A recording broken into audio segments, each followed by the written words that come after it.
کیا بتاؤ؟ جب کسی صحابی نے منع نہیں کیا تو تو کون ہوتا ہے؟ تو نبی ہے جو شریعت گڑھ رہا؟ منع کرنا، کسی جائز کام کو منع کرنا، یہ شریعت گڑھنا ہے۔ آئیے میں حدیث سے بعد دلیل پیش کر دوں، سن لیجئے، یہ حدیث دیکھ لیجئے۔ یہ ہے سنن ابن ماجہ، اور دارالسلام کی چھپی ہے، سعودیہ کی خبیث اپنے گھر کی چھپی بھی نہیں پڑھتے۔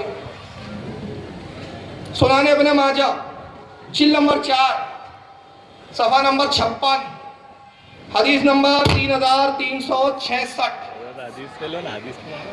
ابن ماجہ نقل کرتے امام ابن ماجہ ان سلمان الفارسی قال رضی اللہ، حضرت سلمان فارسی سے روایت ہے، اور یہ بڑے جلیل و قدر صحابی ہے۔ سلمان فارسی یہ وہ صحابی ہے کہ نبی نے امام حسن کو چادر میں لیا، امام حسین کو لیا، مولا کائنات علی مرتضیٰ کو چادر میں لیا، حضرت فاطمہ کو لیا، اور کہا اللہ سے عرض کیا پروردگار یہ میرے اہل بیت ہے، اللہم ہؤلاء اہل بیت، اے اللہ یہ میرے اہل بیت ہے۔ سلمان فارسی کھڑے ہوئے تھے، فارس کے رہنے والے، اس قبیلے کی نہیں، اس خاندان کی نہیں، اس ملک کی نہیں، ملک بھی دوسرا، خاندان بھی دوسرا، تہذیب بھی دوسری، سب کچھ الگ۔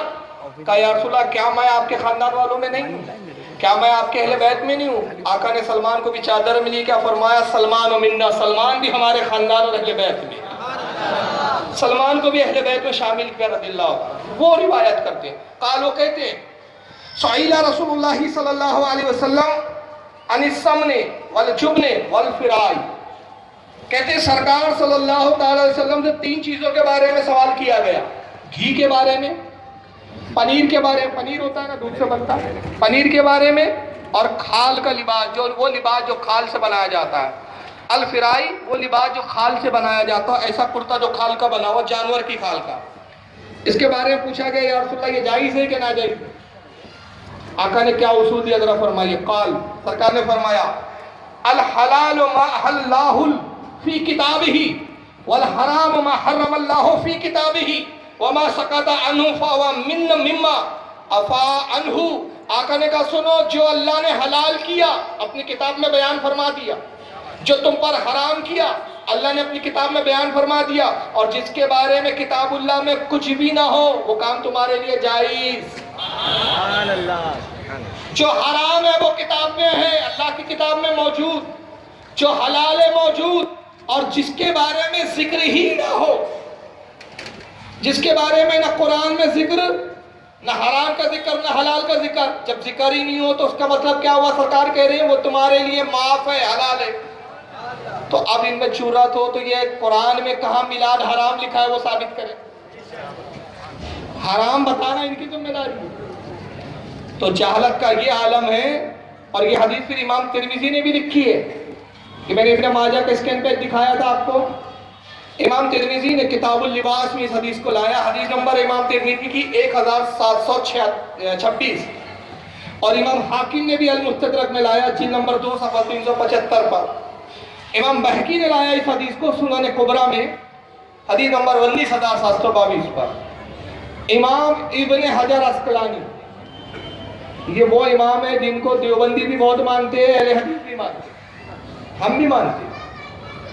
فتح الباری شرح البخاری، جو بخاری کی شرح، ابن حجر کی کئی جلدوں میں مستند شرح کی کتاب، اس کی جلد نمبر 10 صفحہ 155 پر امام ابن حجر عسقلانی رضی اللہ تعالیٰ عنہ ایک اصول بتا رہے ہیں۔ اصول کیا فرماتے سنیے، الفعل يدل على الجواز وعدم الفعل لا يدل على المنع، کہتے کسی کام کا کرنا اس کے جواز کی دلیل ہے، اور کسی کام کا نہ کرنا اس کے منع ہونے کی دلیل نہیں۔ یہ اصول ہے، بات سمجھ میں آئی ہے؟ اور رسول اللہ نے کوئی کام کیا یہ دلیل ہے کہ جائز ہے، سنت ہو گیا۔ صحابی نے کام کیا، ثابت ہو گیا کہ صحابی کی سنت ہے، یہ جائز ہے، جائز ہے اس نے صحابی نے کیا۔ اور اگر کوئی کام اللہ کے رسول نے نہیں کیا، صحابہ نے نہیں کیا، تو ان کا نہ کرنا امام ابن حجر کہتے ہیں منع ہونے کی دلیل نہیں، جب تک منع ہونے پر کوئی دلیل قرآن و حدیث سے پیش نہ کی جائے۔ نہ کرنا دلیل نہیں ہے، اگر نہ کرنا دلیل بنا لیا جائے تو ہزاروں کام پھر حرام ہو جائے. بریانی کھانا حرام ہو جائے. کل کوئی آپ بریانی کھائے اور آ کے پوچھے غیر مقلد بریانی کھاتے ہو؟ رسول نے کھایا؟ ابو بکر نے کھایا؟ عثمان غنی نے کھایا؟ کہا نہیں بھائی حلال چیزیں ہیں، اس میں سارے مسالے حلال، چاول حلال، ہر چیز حلال ہے اس کے اندر. اچھا یہ مثال دے رہا ہوں، وہاں بھی لوگ ان مثالوں سے بڑے چھیڑتے ہیں. یہ عجیب بات ہے کہ یہ اپنے دلیل میں کچھ بھی بکواس کریں تو سب جائز. اگر ہم مثال میں دے تو کہا دیکھو بریلی لوگ ایسی مثالیں دیتے، تو میں تو سمجھانے کے لیے مثال دے رہا ہوں، ورنہ دلیل تو میں دے چکا. اور دلیل کیا دے چکا؟ دلیل یہ کہ صحابی کا رسول کا نہ کرنا حرام ہونے کی دلیل نہیں. ہمت ہو تو پہلے ابن حجر کو بدعتی بولو، امام ابن ماجہ کو بولو، سلمان فارسی کو بولو، اور خود رسول اللہ بدعتی ہو گئے تمہارے فتوے کے مطابق کہ جب آقا کہہ رہے کہ جس کا ذکر، جس کی ممانعت قرآن و حدیث میں نہ ہو وہ تمہارے لیے جائز. تو اگر ہم کہتے بالفرض مان لے، حالانکہ میلاد کا ذکر قرآن و حدیث میں ہے، بالفرض ہم یہ مان لے کہ میلاد کا ذکر حدیث میں بھی نہیں، میلاد کا ذکر قرآن میں بھی نہیں، مگر ہم مناتے، تو تمہاری ذمہ داری ہے کہ اس کو منع کہاں لکھا یہ ثابت کرو. منع نہ ہونا ہی اس کے جواز کی دلیل. اس لیے کہ اگر یہ کام ناجائز و حرام ہوتا اللہ کے رسول بتا دیتے، اللہ قرآن میں اس کا حکم نافذ کر دیتے. اور آئیے امام ابن حمام، یہ اپنے آپ کو سلفی بولتے ہیں، لیکن یاد رکھو یہ صرف دھوکہ دینے کے لیے سلفی استعمال کیا جاتا ہے. یہ کسی امام کو نہیں مانتے. ارے وقت آنے پہ امام بخاری کو نہیں مانتے. ابھی میں دکھاؤں گا کہ امام بخاری کا بھی انکار کیا ہے. امام ابن حمام رضی اللہ تعالیٰ عنہ فتح القدیر کے اندر جلد نمبر 1 صفحہ 446 پر فرماتے سمت ثابت بعد هذا نفل مندوبیہ اما ثبوت الکراہتی فلا الا ان يدل دلیل آخر.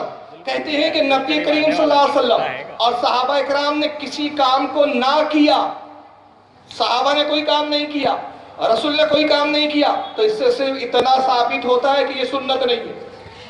صرف کتنا ثابت ہوا کہ وہ کام سنت نہیں ہے، اور رہا اس کے ناجائز اور کراہت کا ثبوت. یہ کہنا کہ یہ کام جو تم کر رہے ہو رسول نے نہیں کیا، صحابہ نے نہیں کیا، اسی لیے ناجائز ہے.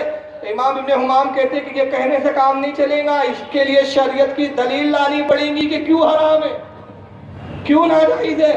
صرف صحابہ نے رسول نے نہیں کیا اس بنیاد پر حرام نہیں ہوگا. اگر یہی بنیاد بنا دی تو پھر بخاری کا لکھنا بھی حرام، بخاری کا پڑھنا بھی حرام، کیونکہ کسی صحابی نے حدیث کی کتاب نہیں لکھی ہے ایسی باقاعدہ. کسی صحابی کے زمانے میں حدیثوں کی کتابیں نہیں چھپتی تھی. اسماء و رجال کا فن حرام، جرح و تعدیل کا فن حرام، صرف نحو حرام، مدرسہ حرام، مسجد کے مینارے حرام. یہ سب حرام کیوں؟ رسول نے صرف نحو کے گرامر نہیں بتائے، صحابہ نے صرف نحو کی بحثیں نہیں کی، صحابہ اکرام نے اسماء و رجال پہ بحثیں نہیں کی، جرح و تعدیلوں پہ بحثیں نہیں ہوئی.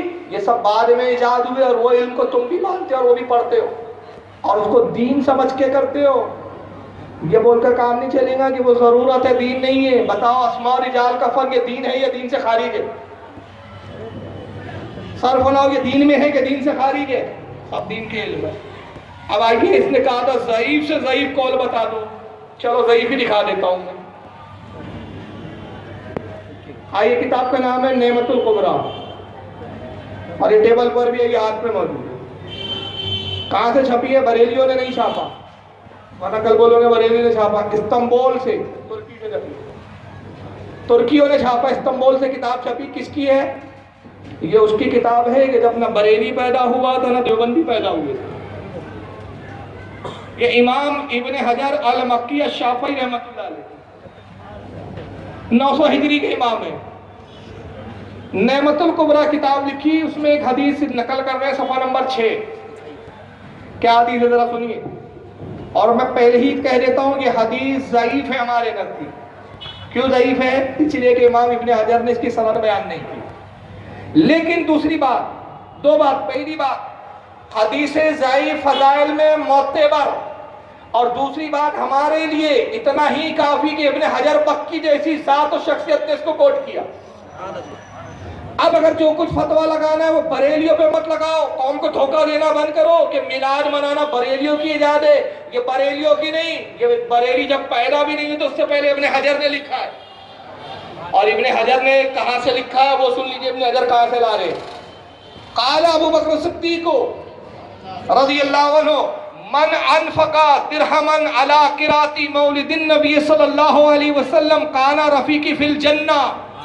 ابو بکر کہتے ہیں لوگوں جس نے نبی کی میلاد پر 1 درہم خرچ کیا جنت میں وہ میرا ساتھی ہوگا, جنت میں میرے ساتھ رہیں گا. وقال عمر رضی اللہ عنہ من عظم مولد النبی صلی اللہ علیہ وسلم فقد احیا الاسلام. حضرت عمر رضی اللہ تعالیٰ عنہ کہتے ہیں جس نے نبی کی میلاد کی تعظیم کی, میلاد کی تعظیم کی, عزت کی, سرکار حضرت عمر فاروق فرما رہے گویا اس نے اسلام کو زندہ کر دیا.